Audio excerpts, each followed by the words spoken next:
Hola a todos, este video corresponde al foro académico número 1 de la asignatura Robótica en la Informática Educativa. En esta ocasión vamos a hablar sobre los transistores, en específico de los transistores MOSFET, pero antes de comenzar en sí sobre el tema vamos a tratar de comprender una pregunta en sí: ¿qué es un transistor?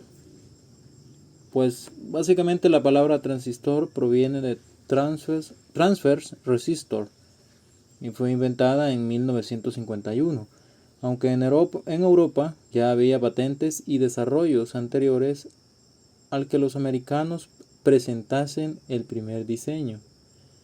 Aunque esto ya es otra historia, ¿verdad?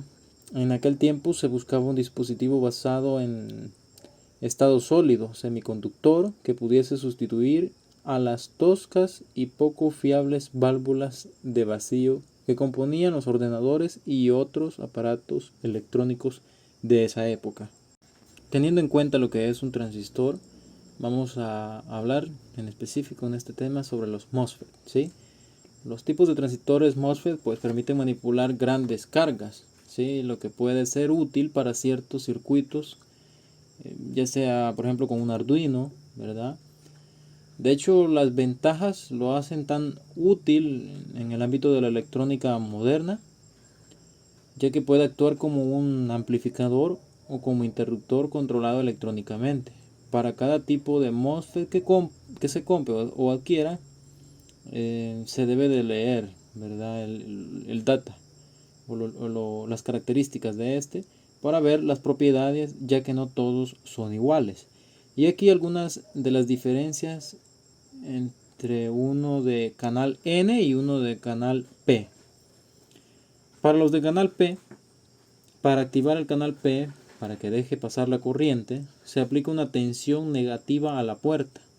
La fuente se debe conectar a una tensión positiva y se debe tener en cuenta que el canal sobre el que está la puerta es tipo positivo, mientras que los pozos para el drenador y fuentes son negativos.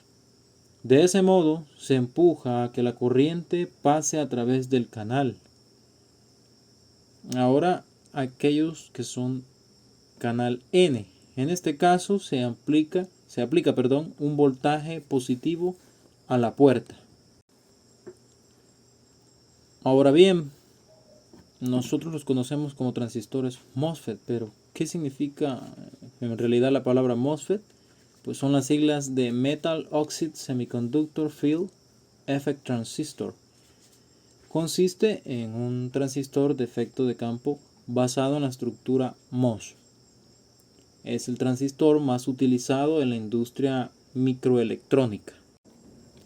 Fue ideado teóricamente por el alemán Julius von Edgar en 1930. Se dice que debido a problemas de carácter tecnológicos y el desconocimiento también acerca de cómo se comportaban los electrones sobre la superficie del semiconductor, no se pudieron fabricar hasta décadas más tarde.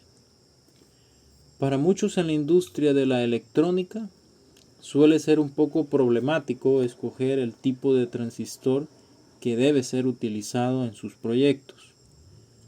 Los transistores MOSFET y BJT a menudo causan dudas en aquellos que no están muy familiarizados con la electrónica.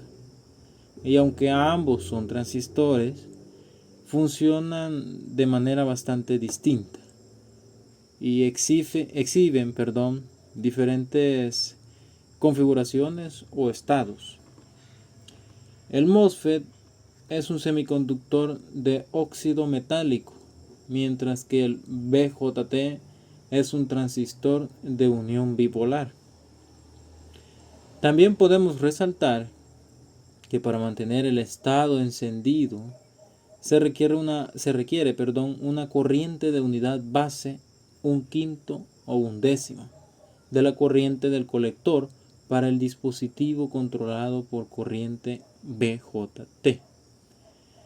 Por otro lado, un transistor MOSFET controlado por voltaje es un dispositivo de conmutación impulsado por un canal en la superficie del semiconductor, debido al efecto de campo producido por el voltaje aplicado al electrodo de puerta. El electrodo que está aislado de la superficie del semiconductor. Y ante la latente cuestionamiento o interrogante de cuál es el indicado, si comparamos los transistores, por ejemplo MOSFET o BJT, que en este caso estudiamos, pues es una cuestión bastante difícil de resolver, sobre todo para aquellos que somos nuevos en este ámbito de la electrónica y los semiconductores. Y esta cuestión o este dilema es en sí una problemática, ya que se deben pues tener múltiples factores en cuenta, ¿verdad? Al momento de elegir uno u otro. ¿Y cuáles son aquellos factores que se deben de tener en cuenta al momento de elegir entre uno y otro? Por mencionar algunos, podríamos valorar también la potencia de cada uno, el voltaje de unidad, por supuesto, la eficiencia y costo, por qué no decirlo, y por último tendríamos la velocidad, ¿verdad? Podríamos incluir esos factores para analizarlos antes de elegir uno u otro para alguno de nuestros proyectos, dependiendo de la magnitud del proyecto. Bien, esto ha sido todo para este video. Esperamos que todo haya quedado bastante claro.